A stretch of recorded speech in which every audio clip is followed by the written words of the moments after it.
Pemda panas-panas ayam dalam menerapkan aturan di Pasar Mardika Kota Ambon, Provinsi Maluku. Jadi, saudara, pedagang di Pasar Mardika Ambon itu lagi rame dengan penerapan peraturan daerah Provinsi Maluku nomor 10 tahun 2022 tentang penyelenggaraan ketentraman, ketertiban umum, dan perlindungan masyarakat. Nah, sebelum kita masuk lebih jauh, beta coba jelaskan sedikit tentang Perda ini, di mana dia punya waktu ya. Dia punya waktu itu penetapannya itu sudah dari tanggal 8 Agustus 2022, kemudian tanggal pengundangan itu 8 Agustus 2022 dan tanggal berlaku. Nah, beta garis bawahi lagi. Tanggal berlaku itu 8 Agustus 2022. Pertanyaannya, kenapa baru sekarang kemudian Pemda dong itu mau gencar-gencarnya terapkan akan tidak dari dulu? Padahal kondisi semraut dan kondisi yang sangat memprihatinkan itu sudah terjadi di Pasar Mardika dari dulu. Sudah dari 2022 aturan ini, tapi baru belakangan ini Pemda itu gencar-gencarnya mau memberlakukan akan. Ini saudara, ini laporan wartawan Tribun Ambon, Jenderal Luis.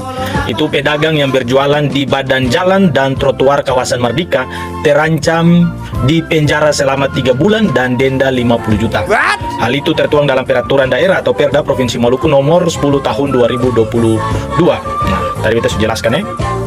Nah, pasal 7 itu dia menyebutkan setiap orang dilarang menghambat dan atau menutup fungsi ruang milik jalan dengan menempatkan barang, menggelar lapak dagangan atau sejenisnya, kemudian mendirikan warung tenda, warung semi permanen atau sejenisnya, kemudian membuat atau memasang portal, kemudian meletakkan benda atau barang sebagai penghalang jalan, membuat atau memasang tanggul jalan, kemudian memarkirkan kendaraan bermotor. Lanjut ada juga mengadakan acara seremonial untuk kepentingan pribadi, memasang media informasi dan atau iklan dan atau mendirikan bangunan tanpa izin sesuai peraturan perundang-undangan. Dan yang berikut ini ada pelanggaran terhadap pasal 7 itu diatur dalam pasal 49, dimulai dari sanksi administrasi berupa teguran lisan hingga pencabutan izin.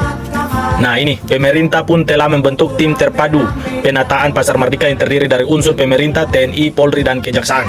Karena untuk penataan kawasan Mardika ini lewat gubernur sudah membentuk tim terpadu penataan Mardika. Di dalam tim itu terdiri dari unsur pemerintah daerah, TNI, Polri, Kejaksaan, sehingga kebijakan yang diberikan sesuai dengan sasaran sampai penegakan Perda nomor 10 tahun 2022. Nah, saudara, yang tadi kita bilang di awal, Perda ini sudah ada dari 2022 dan kondisi Mardika yang kocar-kacir, yang semraut itu sudah di beberapa tahun belakangan ini. Tapi kenapa sekarang baru mau terapkan ini? Nah, ini karena apa? Pemerintah dong tidak memberikan solusi bagi pedagang maupun tidak ada penerapan sanksi yang dilakukan secara terus menerus, secara ketat, secara adil, sehingga apa? Hari-hari ini dong baru mau menyuarakan tentang sanksi pidana maupun denda sesuai dengan Perda nomor 10 tahun 2022 ini. Makanya dari dulu kalau sudah terapkan Perda ini, orang tak akan mau bikin sabaran-sabaran di Pasar Mardika. Aturannya jelas, tapi apa? Dong yang tegakkan Perda ini, nah komen sendiri siapa yang tegakkan Perda itu tidak serius dan tidak konsisten, sehingga apa? Pasar Mardika sangat sembraut dan sampai hari ini pemerintah kepala sakit sendiri karena masyarakat dong kepala batu melawan, tidak mau dengar saran dan ikut aturan dari pemerintah. Makanya mari kita sama-sama kawal ini supaya Kota Ambon, Pasar Mardika itu bisa ditata, bisa bersih, bisa rapi, dan katong ketika berkunjung belanja ke Pasar Mardika itu katong bisa tenang, bisa aman, nyaman, dan ini semua para katong pun Kota Ambon Manise. Tapi ya